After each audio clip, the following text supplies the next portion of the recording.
خدا باپ کے زندہ اور جلال کلام میں سے زندگی برا کلام متی رسول کی انجیل اس کا 15 باب 1 سے 39 آیت مبارکہ تک۔ اس وقت فریسیوں اور فقیوں نے یروشلم سے یسوع کے پاس آ کر کہا کہ تیرے شاگرد بزرگوں کی روایت کو کیوں ٹال دیتے ہیں کہ کھانا کھاتے وقت ہاتھ نہیں دھوتے؟ اس نے جواب میں ان سے کہا، تم اپنی روایت سے خدا کا حکم کیوں ٹال دیتے ہو؟ کیونکہ خدا نے فرمایا ہے کہ تو اپنے باپ کی اور اپنے ماں کی عزت کرنا، اور جو باپ یا ماں کو برا کہے وہ ضرور جان سے مارا جائے۔ مگر تم کہتے ہو کہ جو کوئی باپ یا ماں سے کہے کہ جس چیز کا تجھے مجھ سے فائدہ پہنچ سکتا تھا وہ خدا کی نظر ہو چکی، تو وہ اپنے باپ کی عزت نہ کرے۔ بس تم نے اپنے روایت سے خدا کا کلام باطل کر دیا۔ اے ریاکارو، یسایہ نے تمہارے حق میں کیا خوب نبوت کی کہ یہ امت زبان سے تو میری عزت کرتی ہے، مگر ان کا دل مجھ سے دور ہے، اور یہ بے فائدہ میری پرستش کرتے ہیں، کیونکہ انسانی احکام کی تعلیم دیتے ہیں۔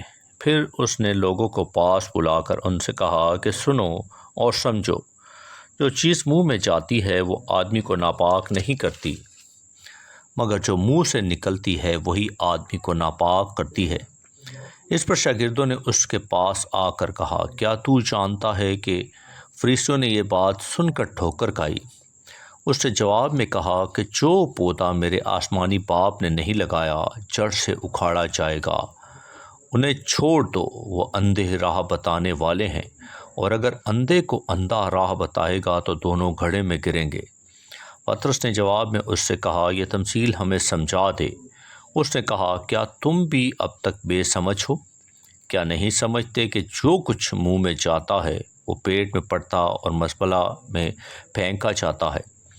مگر جو باتیں منہ سے نکلتی ہیں وہ دل سے نکلتی ہیں، اور وہی آدمی کو ناپاک کرتی ہیں، کیونکہ برے خیال، خون ریزیاں، زناکاریاں، حرام کاریاں، چوریاں، جھوٹی گوائیاں، بدگوئیاں دل ہی سے نکلتی ہیں۔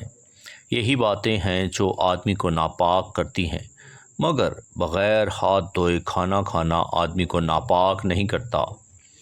پھر یسوع وہاں سے نکل کر سور اور صدا کے علاقے کو روانہ ہوا، اور دیکھو ایک کنانی عورت ان سردوں سے نکلی اور پکار کر کہنے لگی، آئے خداوند ابن داؤد، مجھ پر رحم کر، ایک بدرو میری بیٹی کو بہت ستاتی ہے۔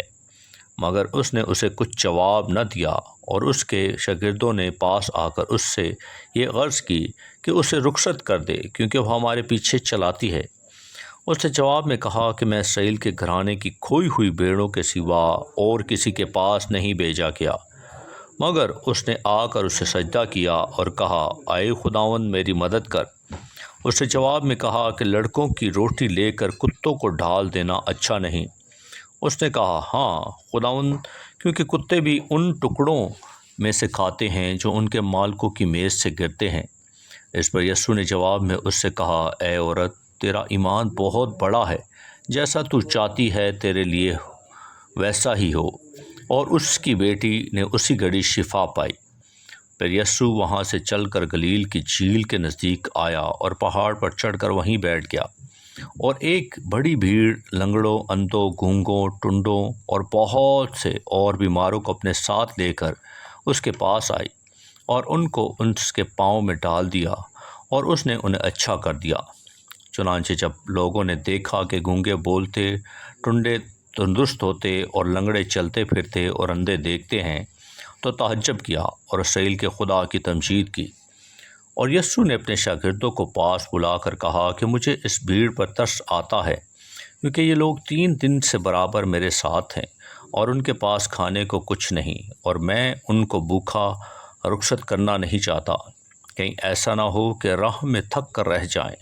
شاگردوں نے اس سے کہا کہ بیابان میں ہم کتنی روٹیاں کہاں سے لائیں کہ ایسی بڑی بھیڑ کو سیر کریں؟ یسوع نے ان سے کہا، تمہارے پاس کتنی روٹیاں ہیں؟ انہوں نے کہا، 7 اور تھوڑی سی چھوٹی مچھلیاں۔ اس نے لوگوں کو حکم دیا کہ زمین پر بیٹھ جائیں، اور ان 7 روٹیوں اور مچھلیوں کو لے کر شکر کیا اور انہیں توڑ کر شاگردوں کو دیتا گیا، اور شاگرد لوگوں کو، اور سب کھا کر سیر ہو گئے اور بچے ہوئے ٹکڑوں سے بھرے ہوئے 7 ٹوکرے اٹھائے، اور کھانے والے سوائے عورتوں کے اور بچوں کے 4000 مرد تھے۔ پھر وہ بھیڑ کو رخصت کر کے کشتی میں سوار ہوا اور مکتن کی سرحدوں میں آ گیا۔ آمین۔ پاکلام کے پڑھے اور سنے جانے پر خدا ان کی برکت ہو، خدا ان کا شکر ہو۔ آمین۔ اس زندہ اور جلالی کلام کو زیادہ سے زیادہ شیئر کریں تاکہ لوگ سن کر برکت پائیں۔ آمین۔